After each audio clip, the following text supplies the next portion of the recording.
자, 예수님의 삶이라는 말씀을 가지고 이 시간 여러분들과 은혜를 나누고자 합니다. 오늘 본문을요, 저는 예수님의 삶으로 정해보았습니다.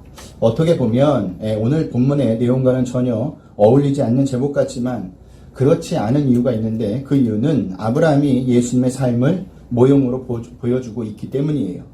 그런데 성경에 아브라함만 그런 것이 아니라 성경에 나오는 모든 믿음의 조상이 다 예수님의 삶을 모형으로 하고 있습니다. 그래서 우리는요, 성경을 볼 때 믿음의 조상인 그 사람에게 집중하는 것이 아니라 그 사람 속에서 예수님의 삶을 모형으로 하는 모습을 볼 수 있어야 하는 겁니다. 2022년부터 둘째 주 주일부터 우리는요, 아브라함에 대해서 살펴보고 있습니다.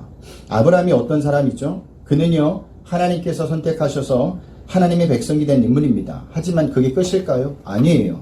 우리가 성경을 쭉 쫓다 보면 하나님은요, 아브라함을 통해 당신의 백성을 탄생하게 하는 것을 볼 수가 있어요. 그것은요, 예수님을 통해 하나님의 백성이 탄생하는 것과 동일하다라는 겁니다. 그래서 아브라함이 예수님의 모형의 삶을 살고 있다고 말할 수 있는 겁니다. 그러면 아브라함이 오늘 본문에서 어떻게 예수님의 삶을 모형으로 살았는지 살펴보겠습니다. 자, 지난주 본문에서 하갈과 이스마엘이 아브라함을 떠났죠. 그때 아브라함의 심정은 어땠을 거예요? 굉장히 힘들었을 거예요. 왜냐하면 첩의 자식이라도 이스마엘은 아브라함의 자식이었기 때문입니다. 그런 아브라함에게 오늘 본문에서 누가 찾아옵니까? 우리 22절을 보겠습니다. 우리 한 목소리 읽어봅니다. 그때 아비멜렉과 그 군대 장관 비굴이 아브라함에게 말하여 이르되 내가 무슨 일을 하든지 하나님이 너와 함께 계시도다. 아멘. 자, 아비멜렉이 누구죠? 블레셋의 왕이에요. 한 나라의 왕이 아브라함을 지금 찾아온 겁니다. 그것도 혼자 온 것이 아니라 자신의 군대 장관을 대동해서 찾아왔습니다. 그들이 찾아와서 하는 첫 마디가 뭐예요? 내가 무슨 일을 하든지 하나님이 너와 함께 계시도다 라는 말입니다. 굉장히 뜬금없는 말이죠. 하나님이 너와 함께 계시다니 도대체 무슨 의도를 가지고 그들이 이렇게 말한 것일까요? 아브라함을 놀리는 겁니까? 아니에요. 아비멜렉과 비골은요, 아브라함의 모습 속에서 하나님이 아브라함과 함께하는 모습을 본 거예요, 진짜로. 20장에서 아비멜렉은요, 아브라함의 아내 사레를 아내로 맞는 실수를 범하죠. 그때 하나님이 아비멜렉의 꿈에 나타나셔서 그 일에 대해서 책망하십니다. 또한 아브라함이 아비멜렉을 위해 기도하자 그 집안에 닫혔던 태문이 모두 열리는 기적을 체험하게 돼요. 아비멜렉은 그러한 일을 겪고 나서 하나님이 아브라함과 함께 하심을 알게 된 거예요. 그래서 23절에서 아브라함에게 화친을 맺자고 하는 겁니다. 우리 23절을 보겠습니다. 우리 한 목소리 읽어봅니다. 그런즉 너는 나와 내 아들과 내 손자에게 거짓되이 행하지 아니하기를 이제 여기서 하나님을 가르쳐 내게 맹세하라. 내가 내게 후대한 대로 너도 나와 내게 머무는 이 땅에서 행하여 보리라. 아멘. 자, 여러분, 이 구절을 보면서 뭔가 이상한 점을 발견하지 못했으셨습니까? 화친은 일반적으로 대등한 관계이거나 자기보다 강한 상대를 대상으로 하는 것이 상식입니다. 그래서 되게 작은 사람이 큰 사람을 찾아가거나 약한 자가 강한 자를 찾아가서 화친을 맺자고 먼저 제안을 하는 거예요. 그 이유는요, 자신을 보호하기 위해서입니다. 하지만 오늘 이 구절을 보면요, 오히려 반대인 것을 볼 수 있죠. 한 나라의 왕이 작은 부족의 족장을 찾아오는 거예요. 그것도 군대 장관까지 대동하고 찾아온 겁니다. 군사력이나 정치력이나 모든 면에서 아브라함과는 비교가 되지 않아요. 그리고 찾아와서 먼저 아브라함에게 화친을 맺자고 제안을 하고 있는 겁니다. 자, 아비멜렉이 무엇 때문에 이렇게까지 하는 걸까요? 앞에서 말씀드렸듯이 아브라함이 무슨 일을 하든지 하나님이 아브라함과 함께 하심을 보았기 때문입니다. 여러분, 이것이 하나님의 사람의 특징이에요. 하나님의 사람이라니요, 똑똑하고 유능한 사람을 의미하는 것이 아닙니다. 하나님의 사람의 특징은 무슨 일을 하든지 어디를 가든지 하나님이 그와 함께 하신다라는 사실이에요. 창세기에는요, 아브라함 말고도 하나님이 함께 하시는 사람들이 더 등장을 합니다. 누가 있습니까? 이삭, 야곱, 요셉이 다 여기에 속해요. 특히 요셉은요, 형들의 시계를 받아 애굽의 시위대장 보디발 집의 노예로 팔려갑니다. 한마디로 노예 생활이 시작된 거예요. 그런데 보디발은 노예 생활을 하고 있는 요셉의 모습 속에서 무엇을 보죠? 우리 창세기 39장 3절을 보겠습니다. 창세기 39장 3절입니다. 우리 한 목소리 읽어봅니다. 그의 주인이 여호와께서 그와 함께 하심을 보며 또 여호와께서 그의 범사에 형통하게 하심을 보았더라. 아멘.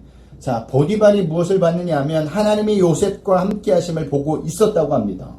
그가 노예 생활을 하고 있는데 그뿐만이 아니에요. 요셉은요, 보디발 집에서 누명을 쓰고 감옥에 갇히는 신세가 되지만 하나님은 그곳에서도 요셉과 함께 하십니다. 그리고 그 모습을 누가 보게 합니까? 간수장이 보게 합니다. 이것이 하나님의 사람의 특징입니다. 그 모습을 모든 사람, 특히 세상 사람들이 볼 수 있다는 점이에요. 그런 의미에서 진짜 교회는요, 진짜 성도는요, 세상 사람들에게 하나님이 함께하는 모습을 보여주는 것이 성도이고 진짜 교회라는 사실입니다. 저는 그런 점에서 브릿지 교회와 우리 성도들이 모든 삶 가운데서도 하나님이 함께 하시는 모습을 세상 사람들에게, 여러분들과 함께하는 사람들에게 보여주시길 부탁드리겠습니다. 자, 아비멜렉이 화친을 맺고자 하자 아브라함이 어떻게 하죠? 우리 24절, 25절을 보겠습니다. 우리 한 목소리 읽어봅니다. 아브라함이 이르되 내가 맹세하리라 하고 아비멜렉의 종들이 아브라함의 우물을 빼앗은 일에 관하여 아브라함이 아비멜렉을 책망하매. 아멘. 자, 아브라함도 그러하자고 합니다. 그리고 나서 아브라함은 어떤 한 사건을 이야기하면서 아비멜렉을 책망을 해요. 그 사건은 아비멜렉 종들이 아브라함의 우물을 빼앗은 사건이었습니다. 자, 우리는 여기서 아브라함의 삶이 어떠했는지를 볼 수가 있어요. 아브라함은요, 하나님께 부르심을 받고 줄곧 어떤 삶을 살았는 줄 아십니까? 주로 계속해서 빼앗기는 삶을 살았어요. 창세기 12장에는요, 아내를 누구한테 빼앗기죠? 바로 왕에게 빼앗깁니다. 창세기 13장에서는요, 조카 롯에게 먼저 좋은 땅을 양보하는데 이것 또한 빼앗긴 것으로 보아야 합니다. 14장에서는요, 전쟁에서 롯을 구하고 전리품들을 소돔 왕에게 다 주어버립니다. 이것 또한 빼앗긴 삶이에요. 20장에서는요, 다시 아내를 누구한테 빼앗겨요? 아비멜렉 왕에게 빼앗깁니다. 그리고 오늘 본문에서는요, 아비멜렉 종들에게 무엇을 뺏겨요? 우물까지 빼앗겼다는 사실입니다. 그런데도 아비멜렉은 아브라함에게 뭐라고 이야기하고 있습니까? 내가 무슨 일을 하든지 라는 말을 붙이면서 하나님이 너와 함께 하신다고 하고 있습니다. 여러분, 이게 하나님이 함께하는 삶입니까? 인간인 우리의 상식과 경험으로는요, 잘 이해가 되지 않는 말씀이에요. 우리가 생각하는 하나님의 함께하심은요, 모든 일에서 만사 형통하는 삶입니다. 예를 들면요, 사업을 하는 것마다 잘 돼요. 자녀가 좋은 대학에 가고요, 모든 사람이 부러워하는 곳으로 결혼을 한다거나 또한 좋은 직장을 들어가는 거예요. 최 집사님네 아들처럼. 가족이 화목하고 건강이 무탈하며 그리고 다른 사람에게 부러워할 만한 그 삶이 우리는 하나님이 함께하는 삶이라고 생각을 합니다. 그런데 아브라함의 삶을 보면 전혀 그렇지가 않죠. 그런데도 아비멜렉은 왜 하나님이 아브라함과 함께 하신다고 생각한 것일까요? 우리는 여기서 하나님이 함께 하신다는 것이 무슨 뜻인지 다시 생각해 봐야 합니다. 여러분, 하나님이 함께 하시는 것은요, 세상의 힘으로 얻어내는 것을 통해 증명되는 것이 아니에요. 하나님의 백성은 하나님이 그들과 함께 하신다는 것을 자신의 뛰어남이나 세상의 힘을 많이 소유한 것으로 증명되는 것이 아니라는 사실입니다. 이 세상의 힘을 소유하고 자신을 사랑하는 것이나 자신의 뛰어남을 나타내는 것은 하나님 없이도 열심히 살면 어느 정도 가능합니다. 그래서 세상 사람들이 성근 우리보다 더 뛰어나고 똑똑하고 더 성공한 사람이 많은 거예요. 그렇다고 우리가 그들을 향해서 그들이 하나님과 함께 하신다고 말하지 않는 겁니다. 그렇다면 성도는 하나님이 함께 하심을 무엇으로 증명해야 하죠? 꼭 하나님이 함께 하셔야만 일어날 수 있는 일이 무엇일까요? 그것은요, 자신의 손해와 상함을 감수하는 사랑이에요. 자기 것을 비우고 자기가 주고 원수까지 사랑해주는 그 사랑입니다. 누가 이런 삶을 살았었죠? 예수님이 이런 삶을 사셨어요. 죄로 인해 죽을 수밖에 없는 인간을 위해, 당신을 십자가에 못 박은 인간을 위해 대신 죽으심으로 사랑해 주셨습니다. 지금 아브라함이 그 근거로 빼앗겨주는 삶을 살고 있는 겁니다. 그리고 그 빼앗긴 것에 대하여 똑같이 반응하고 있어요. 어떻게 반응했느냐? 아무런 반응을 하지 않아요. 나중에는요 오히려 그를 축복해 줍니다. 거기서 아비멜렉은 하나님과 함께하는 아브라함의 모습을 발견한 거예요. 그래서 아비멜렉이 내가 무슨 일을 하든지 하나님이 너와 함께 계시도다 라고 말을 한 것입니다. 이처럼 아브라함과 이삭과 또한 야곱과 요셉에게 계속해서 세상으로부터 빼앗기는 삶을 살았지만 그들은 그 속에서 하나님과의 함께 하시는 삶을 세상에 보여준 거예요. 그리고 그 절정은요, 그로부터 2000년 후에 세상의 모든 것을 빼앗김을 당함으로 승리를 가져가신 예수님의 모습에서도 그대로 드러납니다. 우리 마가복음 15장 37절 38절을 볼까요? 우리 한 목소리 읽어봅니다. 예수께서 큰 소리를 지르시고 숨지시니라. 이에 성소 휘장이 위로부터 아래까지 찢어져 둘이 되니라. 아멘. 자, 날 때부터 보잘것이 없었던 예수님은 죽는 날까지 고난과 배신당함을 살다 가셨습니다. 그리고 결국 완전히 발가벗겨져서 십자가에 매달려 죽으세요. 그 발가벗은 예수님의 모습은 우리의 부끄러운 모습이 되어 죽으셨다는 것을 상징해요. 그리고 우리의 모든 것을 위해 생명까지도 빼앗겨 주신 그 모습을 보여주는 겁니다. 그런데 그러한 철저한 나전과 빼앗겨짐 앞에서 로마 백부장이 어떤 고백을 하죠? 마가복음 15장 39절 말씀입니다. 우리 한 목소리 읽어봅니다. 시작. 예수를 향하여 섰던 백부장이 그렇게 숨지심을 보고 이르되 이 사람은 진실로 하나님의 아들이었도다 하더라. 아멘. 자, 이 사람은 진실로 하나님의 아들이었도다. 어떻게 이런 고백을 하죠? 십자가에서 죽었습니다. 그 당시의 십자가의 죽음은 최고의 형이었어요. 최고의 범죄자만 당하는 것이었습니다. 그럼에도 불구하고 로마의 백부장은 그 속에서 진짜 하나님의 아들의 모습을 본 겁니다. 아비멜렉의 고백과 똑같지 않습니까?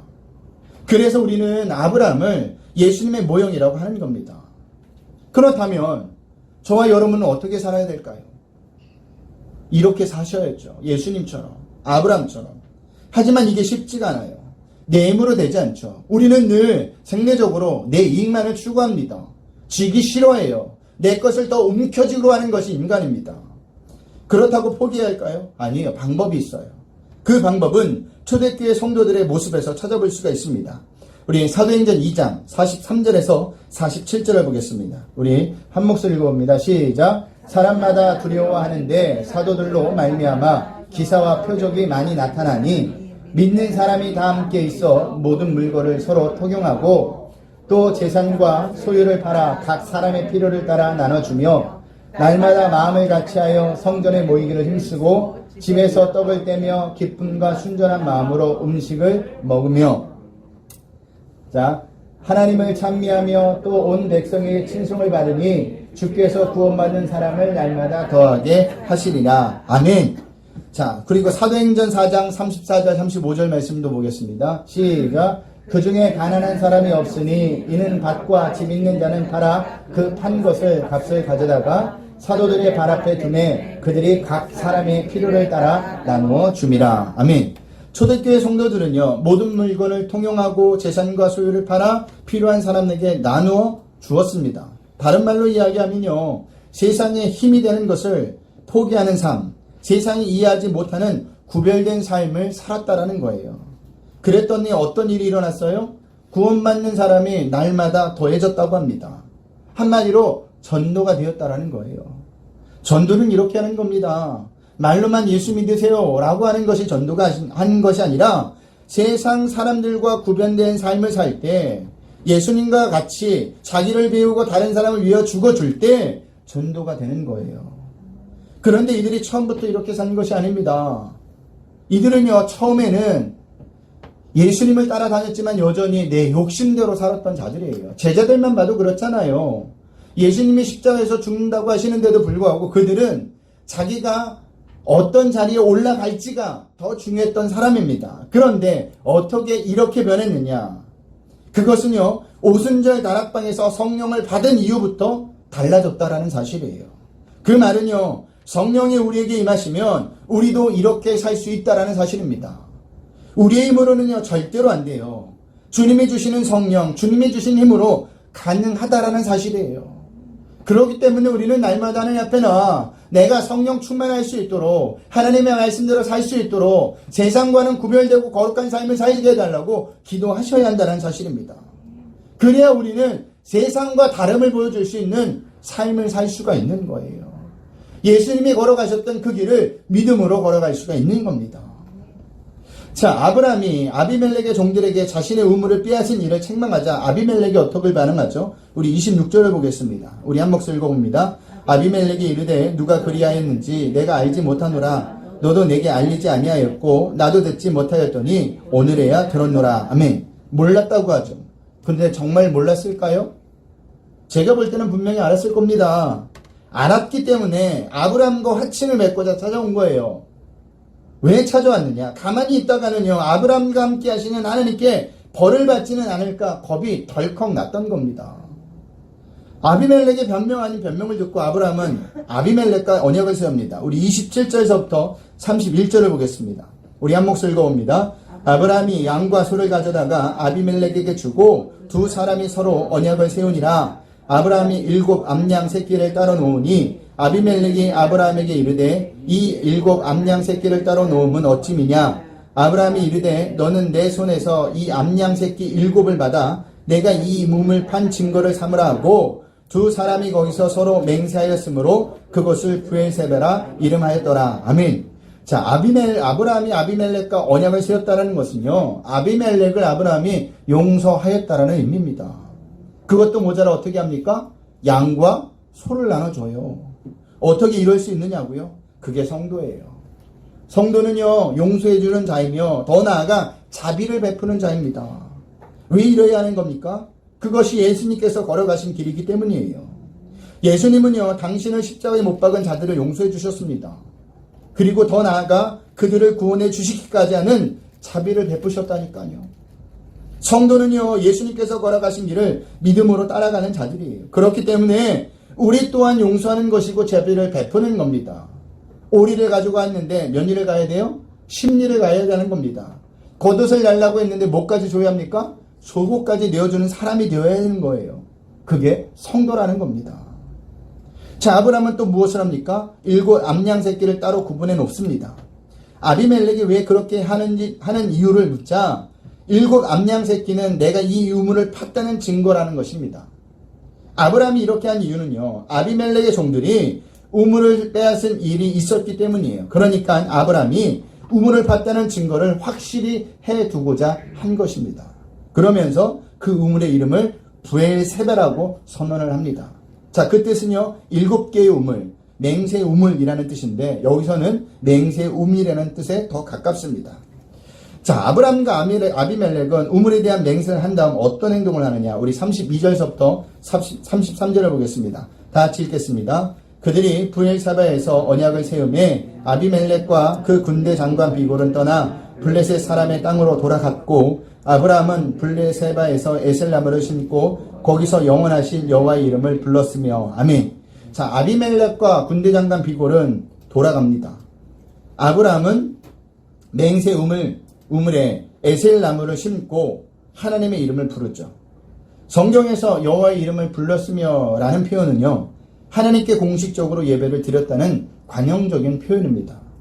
자, 아브라함이 이렇게 예수님의 모형으로 살 수 있었던 것은요, 그가 순간순간 하나님의 이름을 부르는 삶, 예수님을 예배하는 삶을 살았기 때문이에요. 아브라함의 삶을 보세요. 여기서만 하나님의 이름을 부르는 것이 아닙니다. 우리 창세기 12장 8절을 보겠습니다.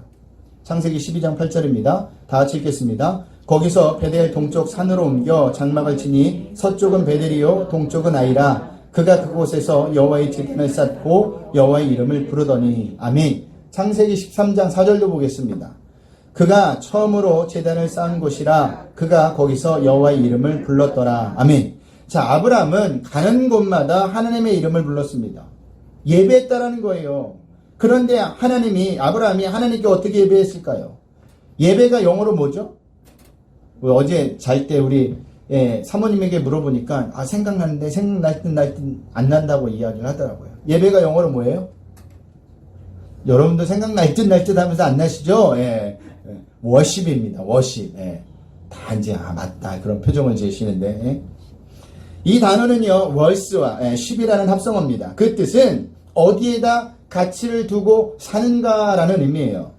그러니까 각자의 가치관에 따라 가장 가치가 있다고 생각하는 것을 삶의 중심에 올려놓는 것, 그게 예배라는 거예요. 그 의미는 아브라함이 드린 예배는요, 하나님의 가장 소중한 가치로 하나님의 최우선으로 여겼다라는 의미입니다. 그렇다면 성도인 우리는 어떻게 예배를 드려야 할까요? 아브라함과 마찬가지로 하나님의 삶의 가장 소중한 가치로 하나님을 최우선으로 여기며 사는 예배를 드리셔야 합니다. 그것이 하나님께 예배드리는 삶이에요.